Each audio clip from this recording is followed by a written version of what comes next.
Welcome to Kate Was Here, an improvised storytelling experiment written and performed by Doug Banks and Kat Blackard.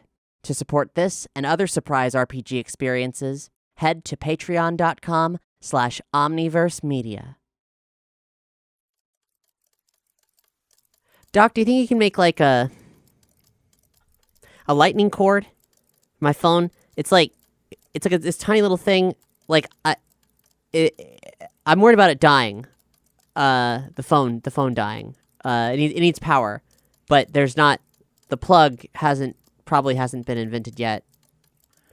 He'll say, "Let me see." So if he takes it, he's gonna look over it, and it's really smooth and strange to him. He's like, "This is." He just marvels at it. He doesn't want to know anything more about it, but he's just completely marvel at it. He'll take it over to a workbench, and he'll get one of his really tiny, tool sets and unscrew it and start to go through it. And as he opens it up and he sees the circuitry inside, he's just dazzled by the small size of everything inside. He's like, "Well, it appears that the port down here just needs some electricity. Do you know what sort of amperage is necessary to charge such a device?" I have no idea, but please don't destroy it. I'm kind of nervous that it's even open. In that case, we'll start really slow. So he can easily tinker and open up, get another cable that would normally plug into the wall. Just flay that open. He's not going to flay it open when it's plugged into the wall, but he would easily open it, use a soldering iron, make some sort of connectors for it, and then just directly on the inside, he can sort of clamp it down and walk away. He says I can have it run for maybe an amp and then maybe 2 amps, and then it can charge over. It would be very, very, very, very slow, but we don't want to risk. No, Doc, this is great. I just this is my lifeline. This is I flip through the photos my family's here and my friends, scrolling through photos of Ashley and everybody and music songs that I if I'm lost, I'll never hear them again unless I don't understand. You don't have a radio in the future? Well, radio's terrible. I have all my downloads on here, and I don't understand how this is this. Well, and I don't understand. I understand that you have music and photos, but would you say that your life is your photo album? Would you say that your life is your record collection? Doc, I just met you. I don't have anybody here. You're great, but I understand. If things were to go wrong, the only tie that you would have to your life in the future would be through the music and photos on this device. Yeah, and I play a video of Ashley and I trying to figure out some choreographed dance routine. And he marvels at it. It's amazing to him. And he just says, "And you keep referring to this as your phone, but you can't make any phone calls on it." Well, not right now. It seems primarily you use it for photography and video capture and for music playing. And the internet. And the internet, which you've described in brief, which I believe I understand, but it seems to do so much more than just a phone. Why would you call it a phone and not something like a video Walkman? Why would you call it a Walkman? What even is that? Walkman is I suppose it's a proprietary term of a cassette player. There's a walk around, listen to music on the go. Oh. It's weird that it's a man. I think it's weird that you call that a phone when it I can make calls on it if the cell phone towers and the satellites existed. If it's primarily used as a phone device, why does it have such a large screen? Because it does everything. It's not just a phone, but it is. When they started making these, I guess they were mostly phones, and now there's there a bunch of other stuff too. I don't know. It's a phone. It's an iPhone. I never held a phone to my ear, finished talking with someone, and said, "Boy, I wish I could hear some music on the other end of this line. I would just turn on the radio. I would just turn on the stereo system." But I suppose in the future, if everything can be put into one device, I could see how it would make something simpler. It's easy. It's you have other stuff that does more specific things, but this is one thing that does it's kind of like a little piece of your life. And even now, I mean, like I have all these, I'll think about like, here I am trapped in 1983. I think, oh, I wonder when that movie came out. Oh, I'll look it up. I can't look it up. Like this is all, every idle question that I've had in my entire life gets answered by this thing. And I learned something about it, and I didn't even realize that I was doing that. It's just gone now. If you want to know the time when a movie comes out, you can call the theater or read the newspaper. If you want to know a fact about something, you open the encyclopedia. I don't see how... I mean, although the device that you have would make it quicker, I can easily see that. I mean... You are not helpless. You are not without access to knowledge. Okay, yeah. That, I mean, yes, but it's not... You say they cleaned up the city in the future. Do they not have libraries? I mean, sure, but we don't... I mean, libraries are great. But it's just... it's really hard to explain. Having all the... like, all this information instantaneously, This is slow. This world is very slow. I can assure you this is quite fast. This is quite fast compared to 1958. There's been many technological advancements in the past 30 years that are surprising even to me now, even though I live here.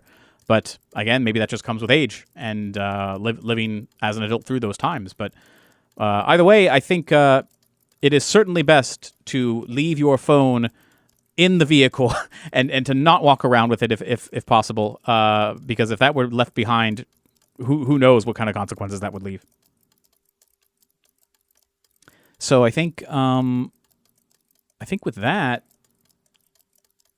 the plan, just out of character, I would say the plan, as I'm understanding it, is he's going to drop you off outside the repair shop, leave, but then pretty much within 10 minutes arrive in the DeLorean, pick you up, and then take you back to 1958, 24 hours before the race is scheduled to begin, so that you would have enough time to figure out how to blend in, where to go, and to sort of refine the plan on how to get the book from Biff. Yeah. Okay. Well, while I'm waiting, I take a selfie and check the battery levels on all the for all the Nikon batteries that I have. Mm-hmm. You didn't use it that much, so you're still okay. Yeah, they all seem pretty good. Because I didn't really I don't know where I left them. They weren't necessarily fully charged, but it turns out they were. I took good care of it. But and take some photos of this abandoned repair shop on the inside, waiting to see some headlights pull up outside. Okay. Well, then I'll lead us into the moment where he would drop you off and everything. In fact, here it's like this. So he will pull up with you, and I'd say, what time of night do you think this? It has to be certainly after sundown. So we'll say, just in order to, I don't know, what time sounds good to you in terms of being late enough to hopefully avoid being spotted. I maybe I don't know, 3 a.m. Oh, 3 a.m. Oh, that's not bad. Let's go for a classic. Let's go for 1:15 a.m. Perfect. So he'll leave you. So he pulls up at 1 a.m. in front of his in front of the repair shop, and he gets out and he's with you and he's just like, all right, well, this is it. If all goes well, I will spend next year and a half, 2 years inside this shop making the DeLorean, and I guess my plan, if I'm looking around now, would be simply to wait till another time of night like this. I would leave in the car and go down the road up that way, and he'll point, and it's like way over there to make sure I can get enough road to get up to 88 miles per hour, where I can emerge right here, pull right in, and I suppose if and when I show up, you should open the garage. I'll pull right in. We can get off the street, hidden from you. That's another great benefit to being here. And then we can prepare for the jump to 1958. Great. Should I have the like 1950s clothing like already, or No, we're gonna get that? I think you'll get that in 1958 because he's not gonna have clothes for a 17-year-old girl from 1958 stored in a closet somewhere ready to go. He'll say, but I'll take the time to pack before I I'll be packed and ready to go, so that when I pick you up, I should have all the necessary things we would need. Is there anything you would like for me to ensure that we have? I have 2 years to get it, so. I don't know how to shoot a gun, but I feel like maybe with Biff, we should be prepared for the worst possible outcome. I know they only make situations worse. I don't know. I've never done anything like this before. I'm not conflict oriented. I just get in, get out, take photos. Yeah, fuck it. I don't know. I'll say, well, use that journalistic instinct of yours. Want to get in and get out, take photos. Except instead of taking photos, you're literally going to be taking the book. You'll be taking the book from Biff, and I'll be there with you. We'll just have to figure out our approach. So, I'll have 2 years to think on it. But you 50 cc's of Thorazine. All right. He's going to pull out a notebook out of his pocket, and he's going to write down 50 cc's. How do you know about Thorazine? It's complicated. It sounds like a lot, is only what I'm saying. But if that's what it takes, then Biff's a big boy. Oh! Not for recreational use. No. Okay. Yes. No. Very, very, No. All right no. then. That's not. That's... You seem so cavalier before. I don't know what kids do in the future. I'm sorry for me to make assumptions.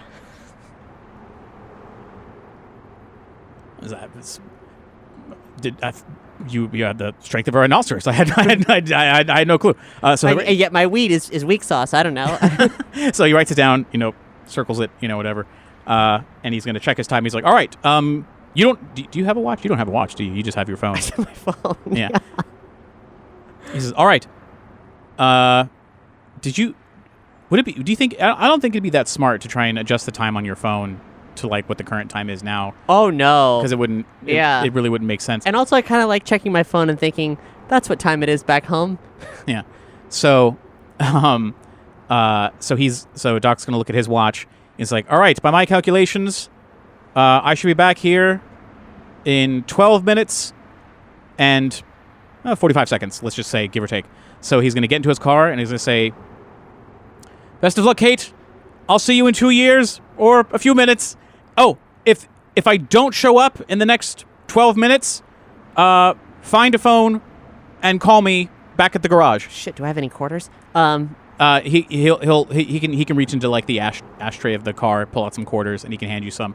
And he says, if I don't show up, call me and I can come pick you up. Otherwise, if I don't hear from you, I'm gonna assume the longer I go without hearing from you, the more likely it is I succeed, from my perspective. Otherwise, yeah, if I don't show up in the next 12 minutes, get to a gas station, call me. And I'd say you clearly would have had his phone number, for the garage, and this would all been planned out before. Yeah, totally. As a contingency. We're not going to dive into this. This is Doc Brown we're talking about. Come on. Of course. He's not even, oh, yeah, I didn't think of that. It's like, no, of course he thought of that. So he's going to wave, and he's going to drive off, and you're left there, under the light of a old flickering street lamp, in front of this dilapidated repair shop. And just for the effect, I'm going to say 12 minutes. Okay, well, I'm going to put on probably some Heim. And no, let's do St. Vincent. I'm going to listen to St. Vincent, and it sounds like, put my phone on the floor. It's pretty echoey out on like all the poured concrete and everything, and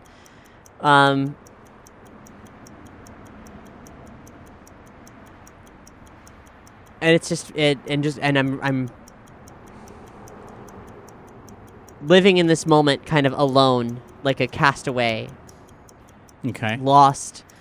But but it's nice, like to have at least like something, some little light to hold on to that isn't completely weird. I do wish that I could have seen Ghostbusters in theaters, but there's no there's no room to when you're with like all existence is falling apart and I'm at the epicenter of it, like there's no time to idle. So yeah, I guess we'll So you're waiting inside the repair shop?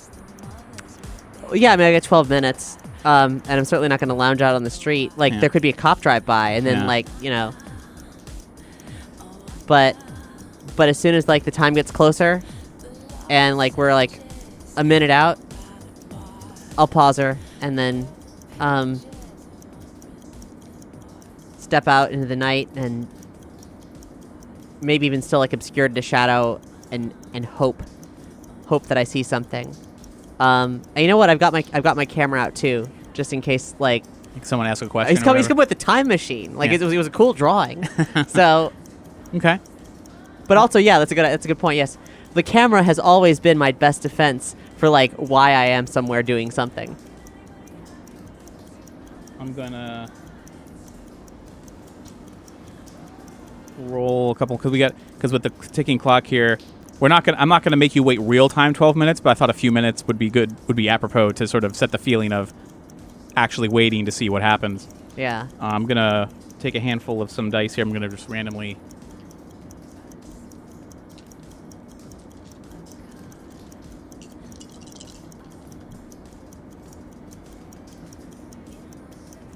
So these are story dice you're using. Yeah, just to sort of see if anything subconsciously interesting could happen.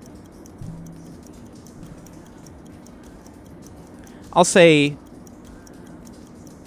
you see a group of teenagers walk by across the street. They don't really seem to be paying you much notice. But they look like they might be in. They don't necessarily look like a youth gang. They look like a small group of teenagers, like maybe just like a group of friends, kind of laughing something about themselves. There's boys and girls. It's a mixture. I'd say maybe it's like six teenagers, and they seem to just be going about their way. One of them's carrying a boombox, but he's not blasting any music. They just seem to be going on their way to a party or something like that. And it's definitely just very 1983 aesthetic. And as they sort of like casually glance across the way, you're just sort of standing there like under the shadow of a tree, which is blocking out some of the street light, standing there with the camera. They don't seem to be threatened, but they definitely like weirdo, like a creep, like what the hell, whatever. And they just give you a nasty look and they're gonna keep on walking. Well, I open that shutter real wide and see if I can, I'm sure you could snap off a couple things because it wouldn't, because you don't have to look through the eye piece to do it and be like super obvious. You can kind of casually, like look down and sort of hide the glow of the viewfinder there. Yeah. And I mean, gosh, yeah. Seeing a bunch of teens hang out, I'm like, I want to know about them. I want to crush on some girl with the cute like retro style, but like, though that sounds really difficult because I'm sure she's got all this baggage. Like, but that's not my world anymore.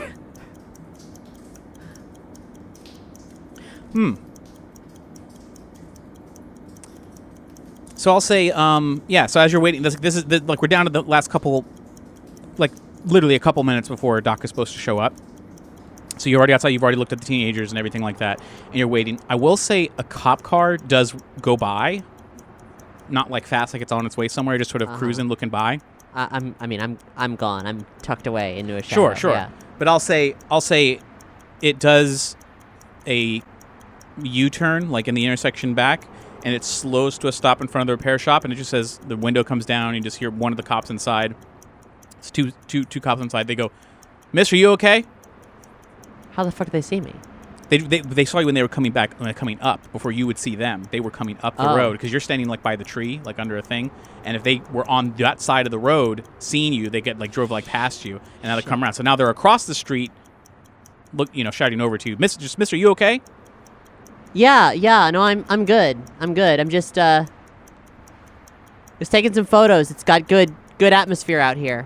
Do you need a lift? Should we call anyone? This is Oh no, it's fine. My bike's round back. It's all good. All right, well, move along. Don't stay out here too long. Thank you, officer. They'll leave. I'll say as you look at the time, based on because you looked at the time on your phone when you left, so you're basically guesstimating. Like your best guess based on like 12 minutes 45 seconds. I got a stopwatch on my phone. Yeah, we could say that.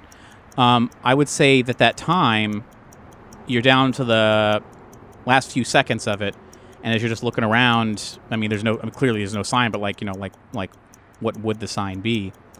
I would say you watch the timer reach 12 minutes 40, 12 minutes 45, and there's nothing. Shit. Fuck shit. Okay, so I'm already like fingering the change in my pocket.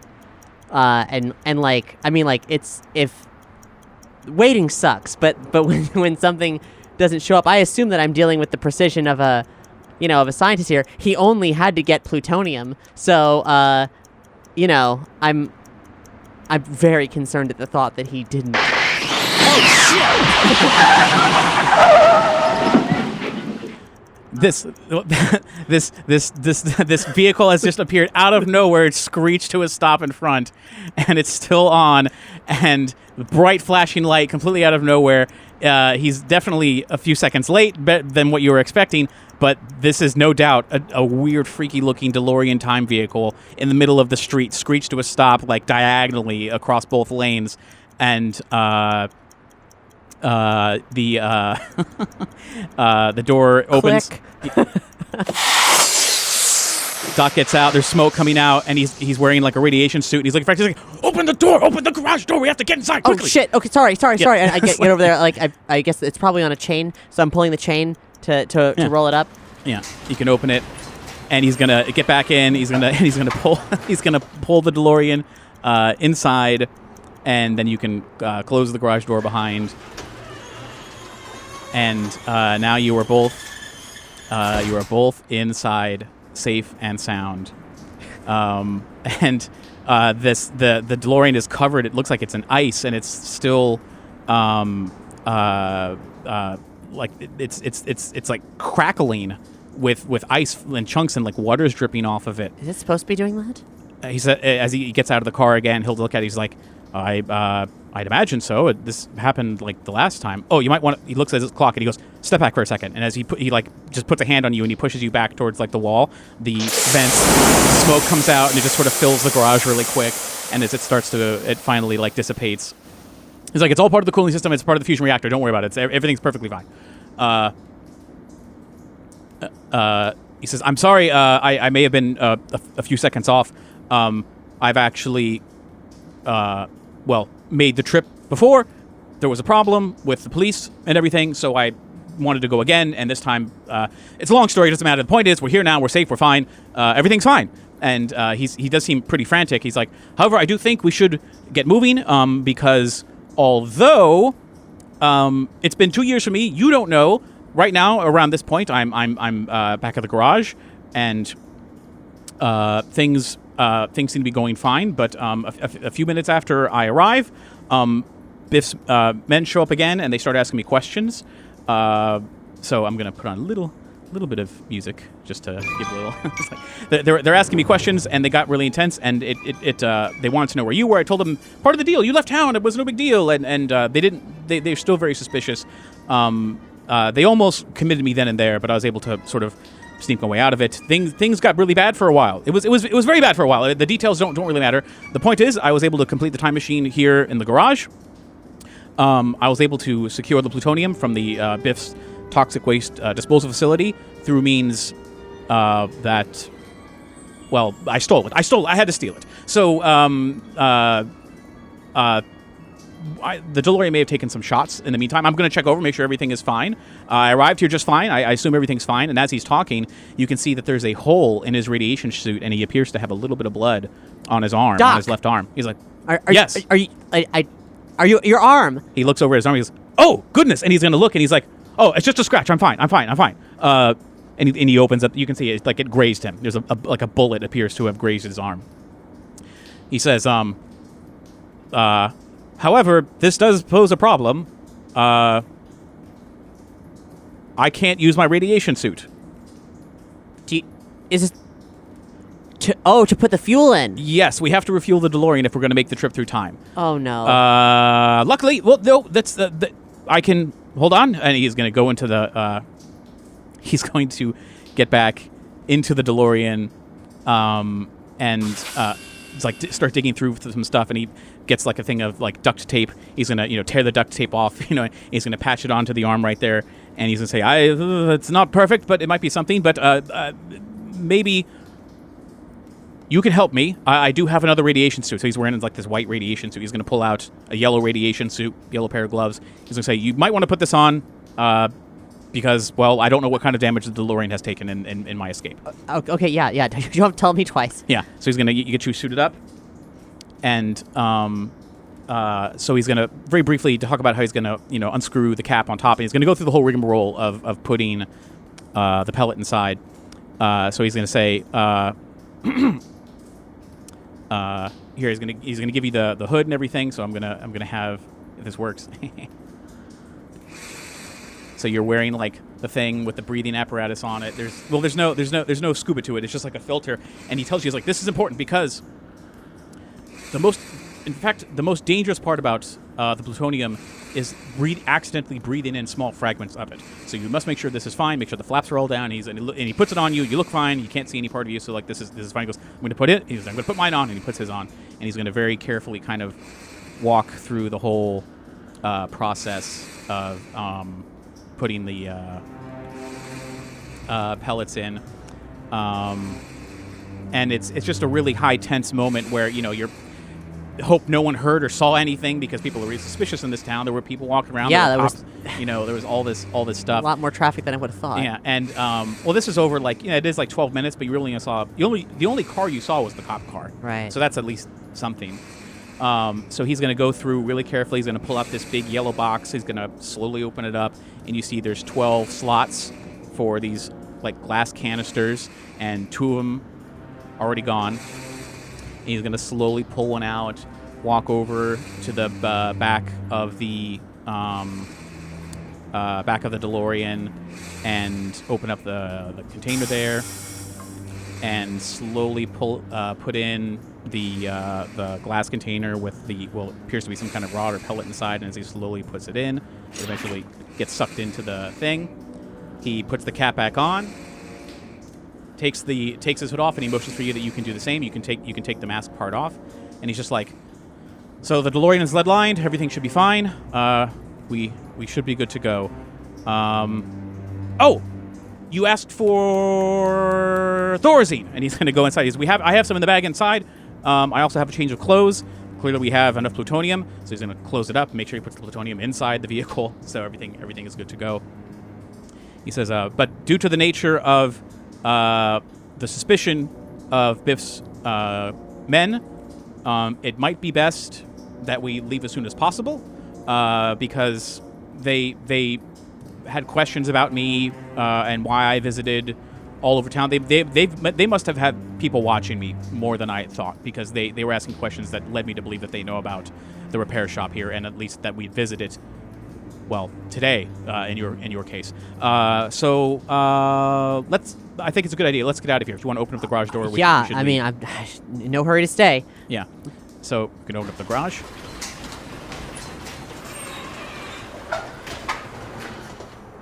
And he can.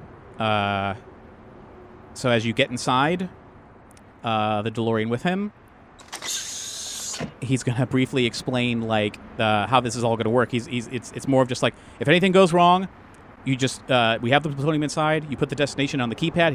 He runs through the whole thing and explains how. Well, first he's gonna. Doc, this is incredible. Thank you. Wow. So he flips on like the time circuits. He can show you how to do it. And he's like, this is the flux capacitor. He points in the back, how it's on, flickering, and blinking and selecting. This is the whole thing that makes time travel possible. We have to make sure it doesn't get damaged. So he flips the switch for the time circuits itself. Puts in the destination, doot, sets it to Wednesday, March 26th, 1958. And before he puts in the time, he says, "What time do you think we should arrive?" I'm gonna guess the middle of the night, right? I mean, that sounds reasonable. like 3 a.m., 1:15 a.m. Yeah, I mean, 1:15 a.m. He puts it in. He says, "I know a place where I've hidden the DeLorean before, back in 1955. We can't go to the exact same spot now because it's a housing development, but I know there are a few model homes that are open. We can park the DeLorean inside one of the garages there, and I feel like it'd be relatively safe. You'll see when we get there. There's no point trying to explain. So once he has all that set up, he says, "All right, let's go." He turns the key.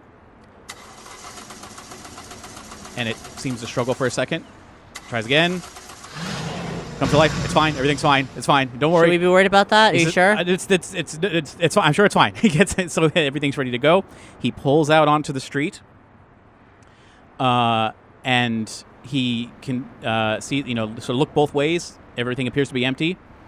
He's going to pull out onto the street and sort of look the opposite way of like where he came. And let me get some interior car driving sounds a little bit, at least hopefully. And he starts to pick up more and more speed. And he's like, "Are you buckled in?" He's like, he wants to. Sure. Yeah. Click. I mean, like, yeah. Mm-hmm. So he says, "All right, prepare yourself for temporal displacement." He peels out, starts going down the road. Picking up the speed, you can see the numbers ticking up on the inside, that everything starts to light up. The flux capacitor in the back is glowing brighter and brighter. The numbers are beeping and everything, and you see this weird bright light in front of you. And then suddenly, it's at night. He comes to a stop. It's the engine to cool in for a second. You're on the same street, but all of the buildings look different. It looks clean as hell. Like, this place looks completely, even though it's the same physical space, this is entirely different. Trees are smaller. It's hard to fully comprehend. The street lights are clean and brighter, and you're feeling a little bit more exposed now than you were just a few minutes ago, or just a few moments ago, really. Is there a repair shop look like it's open for a change? It looks clean but closed. Yeah. Closed, but someone certainly owns it. It's an operating business. It is an operating business. Yeah. So he's going to say, "Whoa." Yeah. He's like, "All right." He's going to start driving again, and he says, like, I forgot to take into account that Lion Estates is still a little bit of a drive, so let's just try to make this quick." So he's driving. He's not trying not to go too fast to get like too much attention. You don't see any cars out because it's pretty early in the morning. Yeah, we're hella conspicuous. Yeah, but it's at any time it's hella conspicuous. But it was probably best to get out of there as fast as possible. So he starts driving, and he's trying to take some back roads, so it's going along the way. Finally, he pulls up to you see the entrance signs for Lion Estates, and you see a billboard there that's proposing like what the development will look like. They've already broken ground. There's already like maybe I'd say maybe like a little over a dozen houses that are already in this development. But towards the back, there's a couple that are like still got flags around them, like like little like for like surveying and stuff. Clearly, these must be like the model homes because there's no cars in the driveway, no lights on. They're all completely dark. He's going to pull up to one, and he's going to turn the lights off and turn the DeLorean off. Do I have it turning off? Yeah. As he pulls up in the driveway, turns the lights off, turns the DeLorean off, and gets out with you. And he's like, "All right, we have to find a way. Let's get this garage open. It should be open. It's an open house, so I'm assuming it's fine. If you want to go ahead, take care of that. I'll make sure we can park inside just fine. I'm gonna do a quick look around really quick. So if you go ahead, I mean, sure, it's the same as before. Same deal as before. Open the garage, no problem. You can lift it. It's just open. It's not even locked." He does like a quick lap, like around the house to make sure everything looks fine. He runs up. He's like, "It's fine." He'll get it so that he's like, this is gonna work fine. He gets into the car, quietly just pulls it in. You can close the garage door behind him. and now you're inside the garage of this model home. And he's like, okay, we have some time before we have to be at the racetrack. So how are you feeling now? Because I mean, for you, it's really, I guess for you, it's also really late. Like, are we going to try to sleep, or are we going to try to power through the next 24 hours? Well, yeah, I mean, I suppose that's a bit irresponsible, but I just, it doesn't. Time traveling in the broad light of day is seems a bit risky. Did you happen to bring any clothes from the 1950s that I'm going to be wearing, or are we picking those up here? We're gonna have to pick those up here. I do not have access to teenager girl clothes from the 1950s. What even is that? It's a whole other style. I'm sure we can get it just fine. However, I did bring a change of clothes, so you would be a little more inconspicuous. We can make up a story of how you lost your luggage on the way and you had to borrow some of your uncle's clothing, which, whatever. Sure, yeah. Not okay. elegant, but it is something that hopefully won't draw too much attention. So what do I have? He's going to pull out a thing, and he's going to pull out a suitcase, and you can see some of his stuff. He even has a couple different sets of money, like 1950s money, 1960s and 70s and 80s. Those start to look more and more similar. It looks fairly similar across the board, but there are noticeable differences. So he has a thing of money. He has another suitcase full of like different kinds of clothing, just weird variety, just in case, because you never know. But then the alarm goes off inside the car, and he goes, "Oh, we need to probably best to put plutonium in now." Quick escape, good idea. Yeah. Okay. So he's like, "If you want to take this inside, go ahead. Find anything that looks like it would not fall off of you, and that can be what you'll wear tomorrow." Yeah. And meanwhile, I'll replace the plutonium in the DeLorean. Okay. Well, I find some kind of like, these are Doc's clothes, or it's a sort like of. They're like thrift store grabs. It's not just Right. Doc's clothes. It's Okay. like he grabbed like random stuff at a thrift store that would hopefully be vague enough to not Yeah. stand out in 1958. Okay. I'm gonna go with some like a very inconspicuous like rock. The closest thing I can get to like a rockabilly ensemble of like, high waisted pants and like a shirt, and I'll roll up the sleeves or whatever, and I'll look like a tough girl. Like I can do that. I'll say there's probably like a couple old button-down shirts, like bowling shirts, sort of thing, like Yeah. that kind of look. There's short sleeve button-up shirts that have enough color contrast on them that look not too out of place. It looks like he went to the thrift store and just grabbed like a decent ensemble. Doesn't know your sizes really, but I'm sure there's slacks in there that would fit just fine. So there seems to be enough of variety in there. So with that, he'll come into the model home and he says, "All right, there's really not much we can do until the morning. I did pack a couple sandwiches just in case. But other than that, we'll just wait out until the morning if that's fine with you." Yeah, that makes sense. I'll try to catch some light sleep. Yeah. So before he winds down for the night and before he changes out of the radiation suit, he's going to show you how he plans on keeping the house safe and how to keep the DeLorean safe, because it's imperative that we don't let anyone either see or even come close to touching or heaven forbid stealing the DeLorean. So after you've closed the garage doors, he gets like some padlocks. He has a collection of like several padlocks, and he puts a padlock on either corner, like where the where interior inside the garage, the railing that the garage doors come down on. Mm-hmm. He just puts a padlock through one of the holes on the tracks, so that even if from the outside you try to lift it, it'll be padlocked down from the inside. Yeah. So you wouldn't be able to just come along and do that. And he says, "I did bring a extra door handle, like to change out the door to the garage." So he says, "So while you wind down for sleep, I'm going to take care of that." So he's going to actually remove the door knob that leads into the garage, replace it with one that he bought in the 80s, and that looks old enough that would fit. But he would be sure to have the two of you would have the only keys too. So in the event that someone tries to come look at the house tomorrow, they won't be able to open the garage from the outside. They won't be able to get in from the inside. And I don't think the realtor would want to kick down their own door just to show off an empty garage. So this should at least buy us 24 hours, I'd imagine. It's great talk. You think of everything. This is great. And he just sort of gives a polite shrug and a smirk, like he's had 2 years, so many. Yeah. And he's gonna go off and do his thing. So with that, I guess you can wind down and try and get some sleep before before the next day. Is there anything that you wanted to do or discuss before you do that? I mean, I suppose we can just make it amorphous rather than like being unseen. Yeah. But like, I think it's important to know where Biff lives, which I assume we probably He would know. Yeah. Yeah. He would have figured it out. And that we can get a gist of how to like relatively like trace his operations. Because if there's a chance, like we could use the crowd of the racetrack as an opportunity to get that away from him. But his guard's probably going to be pretty high because he's like using this thing for the first time. So if there's any chance to within the next 24 hours to get it from him beforehand, then that's great. And Kate's intention with the Thorazine is like she thinks that maybe because he's a very predatory man, that she will be invisible, and either he will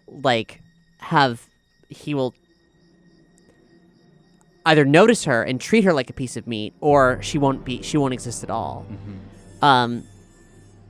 So her intention is to come up with a space where they can somehow like just knock him out. Just put him under completely. Take the magazine away and have him wake up never knowing what could have been. But that's a pretty rock solid plan. Yeah. That's good. Yeah. Thanks, Bill Murray. Yeah. It's like, and once again, the world is safe. Sometimes shit happens. Someone's got to go through time. Anyway, don't try to placate to my personal taste. Well, it's Kate mentioned Ghostbusters last session. Taking inspiration on how to solve this from other movies is a very what's post millennial Gen whatever. I mean, Zillennial, I believe. This just seems like a really good young person way to. Oh yeah, like when Spider-Man is like, it's like Empire Strikes Back. You'd be like, oh yeah, we could do this like Ghostbusters. And of course, Doc's like, what the hell are you talking about? He has no idea. But no, I like it. Yeah, solve movies with movies. Yeah. And it's not a movie. The space-time continuum is at stake. You're right. I mean, well, and also, Kate's lack of agency as a young person is, she that's thinking about stuff from pop culture is the closest she can get to the real world situations that she finds herself in, which are at this surreal, moment. really. Yeah. Like that's the only thing you can relate to when you can relate to.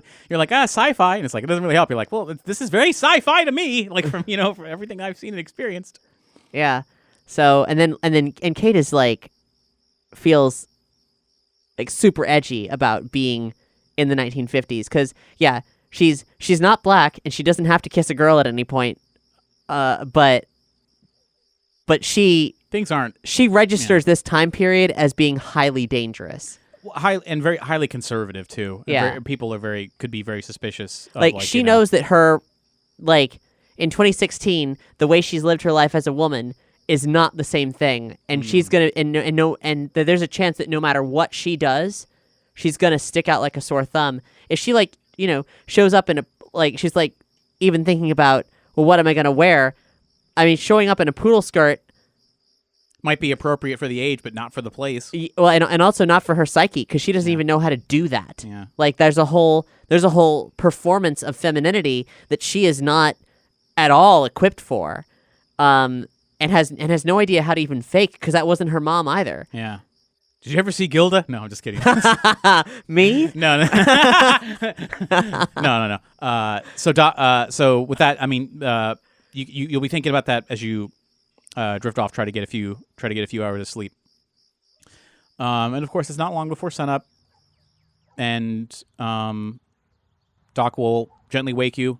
Be like, Kate, are you okay? Did you sleep okay? My back feels like shit, but yeah, it's all good. Do you think they have running water in this place? Oh, I don't see why they wouldn't. So he'll go over and he turns the faucet. Yeah, the faucet works. Yeah, great. I kind of brush my teeth with my fingers. Sure. Okay.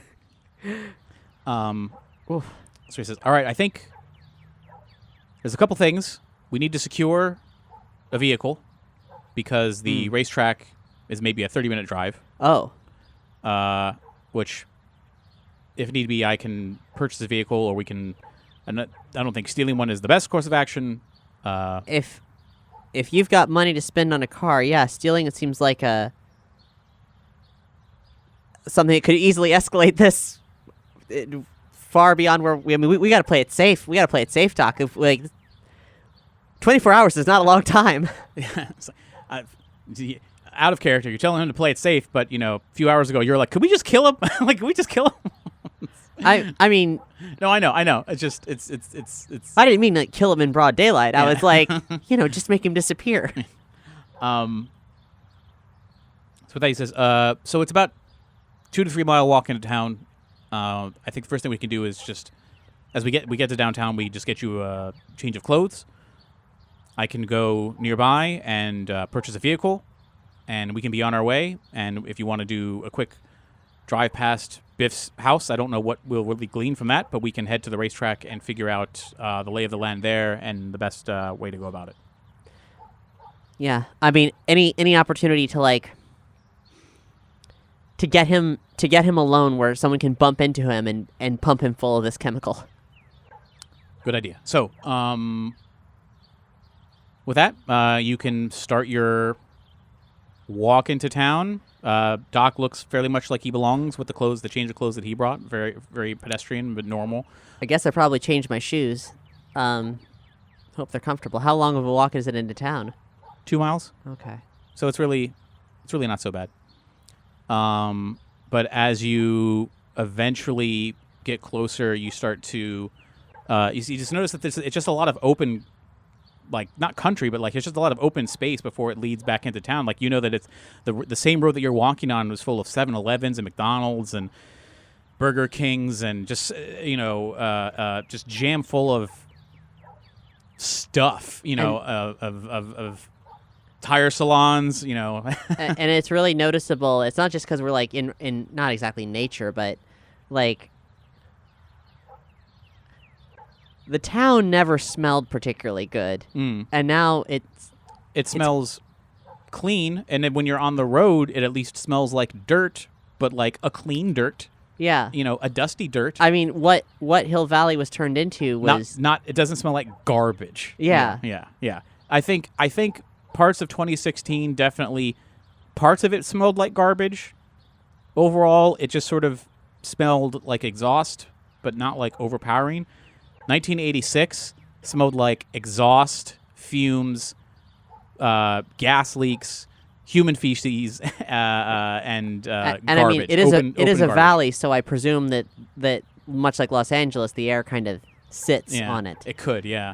Whereas this is definitely even the air and even the stuff that you hear. It's just not nearly as overwhelming of vehicles or of anything.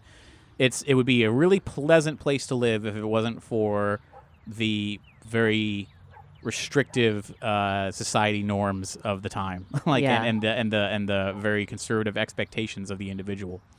But as you enter downtown Hill Valley proper, you were just hit with an overwhelming 1950s culture overload of kids and cars, and everything seems colorful. There's so many colors, based on the clothing, the vehicles, flowers and bushes. Downtown has never looked pleasant, and this is downright cheerful. It is such a character shift from what you know. This is like a Renaissance festival. It does feel, it does feel like a farce. This can't be, people didn't live like this, especially not in Hill Valley. But life is going on completely normal. A milkman drives by with his truck. Postman is on foot with a shoulder bag and a suit and hat, and the Texaco station has I feel 5 underdressed. guys, running out and wiping down every vehicle that comes in because owning a vehicle is a big deal, And I've seen pictures, but the town genuinely looks gorgeous. It's ridiculous. Looking at it in pictures is one thing, and even seeing stuff in movies is one thing. But when you are surrounded on all sides and seeing people move not at 24 frames per second, but in reality, and just going about their daily lives, it's like, wow, they put so much thought into how they look, and it's like, no, this is just how people look. It's that's the realization that you're getting, is that this isn't put on, it just is. Yeah. And it feels more alive because it always appeared as a picture or as something that was fake, but now it's much like the 80s, feeling like it was like, oh, this is like 80s night, because you'd seen things that are similar, but you hadn't lived it. This is a very different feeling. Yeah. But if anything, it's also the whitest thing I've ever seen. yeah, it's very cookie cutter and very whitewashed. Yeah. But yeah, I mean, stores are open, people are doing their thing. Doc says, okay, if you want to head over to that store over there, you can just, you know what? I'll come with you to make it a little less weird. Let's go in. So like he'll go in with you. The door opens. Woman behind the counter is just like, yes, how can we help you? He goes, well, funny story. My niece here is coming into town, and she forgot her luggage. She lost it along the way as she was getting off the bus, and it's probably on its way to Kansas by now. So she doesn't have a change of clothes, so I just gave her what little I had so that she, could make the trip down here. Could you please help her out? She's in desperate need of your assistance. Kate just, like, nervously smiles. Like, yeah, I'm a little ditzy. What he said. I don't know where this is going. And she goes, oh, you poor thing. Yes. Oh, please. No, shoo you. I'll take care of her. Don't, whatever. So she's going to take you like on like a whirlwind tour of this little shop, pointing at all the little different things you can get. And she'll be like talking about what color works best for you. And she's like, oh, you got short hair. That's like that's like very French of you. That's really cutting edge and with the fashion. That's interesting. Well, yeah, no, I'm thinking about getting into fashion photography. So like, I thought that, yeah, I love everything from Europe. Well, the fashion photography, that's fascinating. I mean, most of the things that we advertise, at least in the store, the things that we get are less more photographs, but more of like art, so more traditional art. But I suppose photography, if you're working for like a major magazine, that would be something. But you never know. So anyway, so she's just making small talk with you and like picking things out. Meanwhile, you see Doc leave. He's going to go and try and find a vehicle.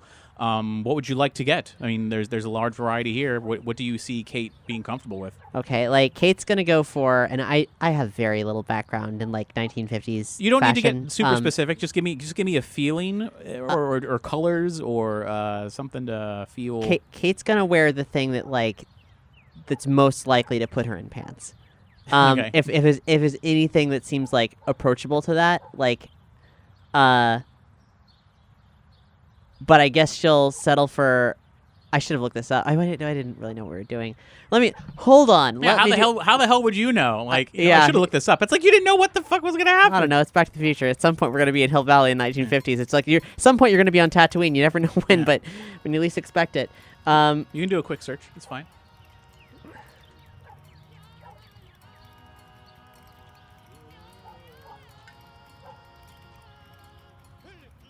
Oh boy, she's gonna hate this shit. It's for the fate of the universe. Yeah. No, I know. It's just a pair of pants.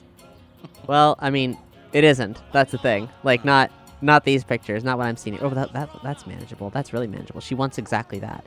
Yeah, let's do that. But what is it? How to explain that? You can send it to me on Discord. Yeah, just a sec.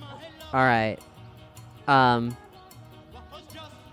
I'm seeing a lot of like, obviously I'm seeing a bunch of dresses, and that's probably logical. I mean, like, you do what you got to do, you put on an outfit.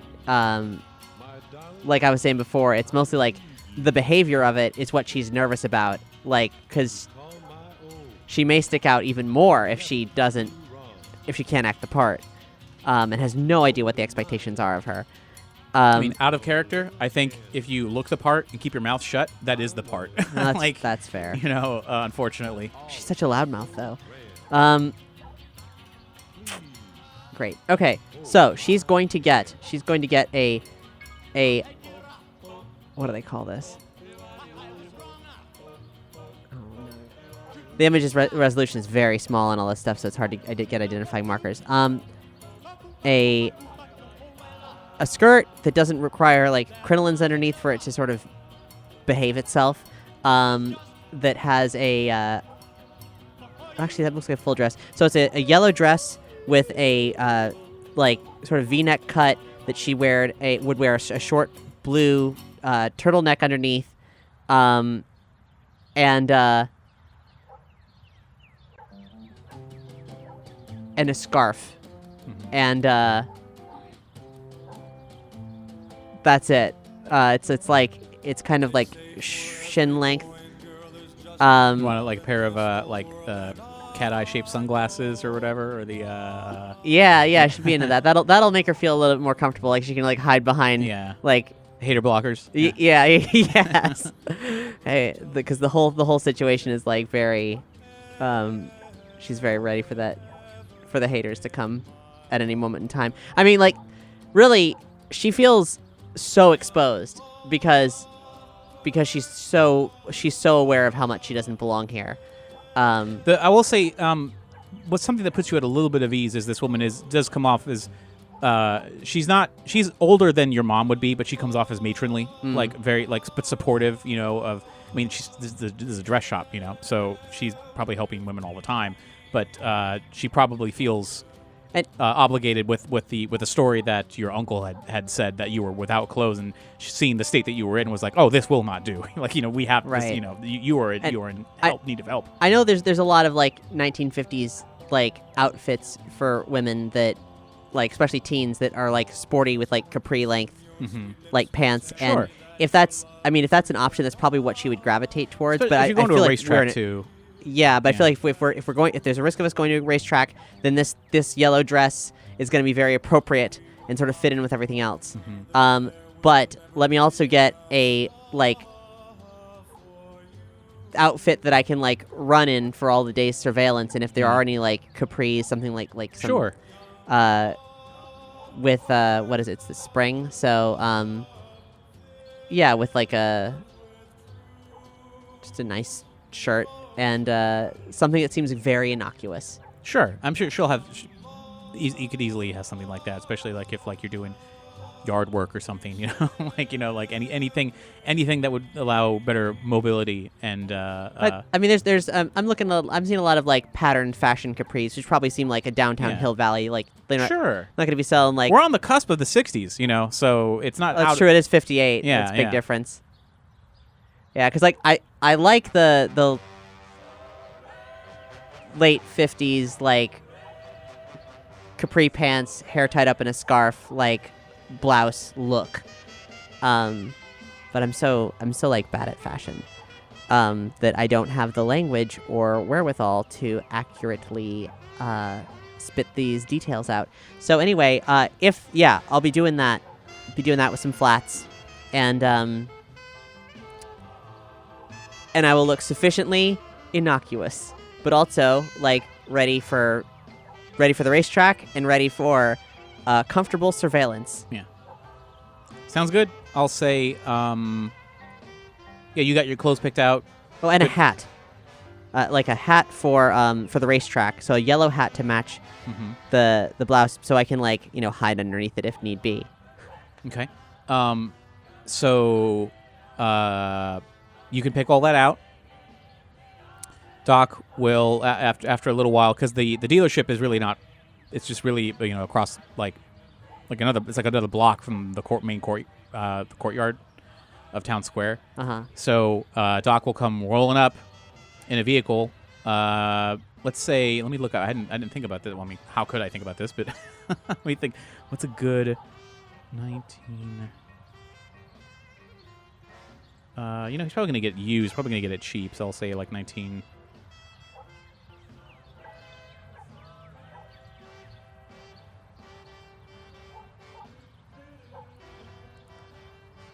Yeah. Oh, yeah. I just searched 1958 fashion. There's this really great Sears catalog page that I'm like, no, these are banging. These are good. I want all these outfits real life right now for me. So, yeah, that seems quite manageable. I think the day clothes will be highly agreeable. And the prices are outrageous.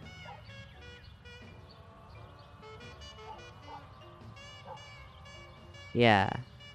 Yeah, hell yeah. These are great. Okay, I'm much more comfortable in 1958 than I realized. Yeah. So Doc pulls up in a 1952 Chevrolet Deluxe that's in a light blue. It's got a hard top, and it is a 2-door vehicle.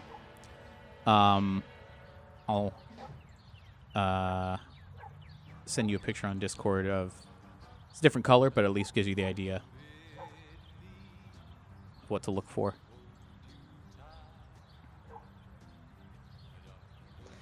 Oh yeah, that's a cool looking car. It's 52, so it's a few years old. He probably, like finangled it, whatever he had to do.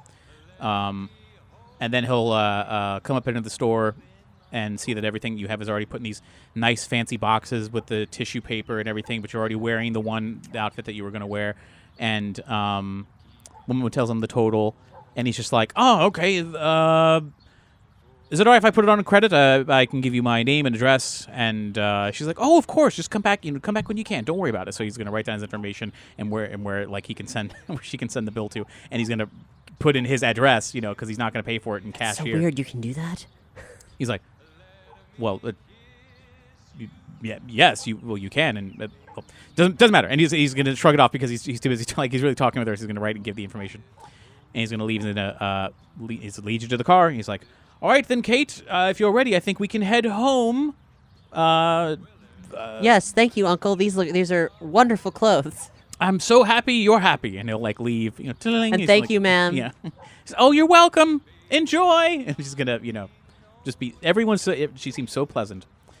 And he's going to get into the car with you, and he's like, all right, yes, I've been giving the information of my old address, but I'm sure my younger self isn't going to want to pay any of it because he's not the one who bought it. So I assume everything's going to be fine. Wow, that's going to be interesting for you. Do you remember that happening? No, but it doesn't mean if everything goes according to plan, if my ripple theory through time is accurate, I may or may not remember that event happening in a week or so. Okay. Well then, I put on my sunglasses.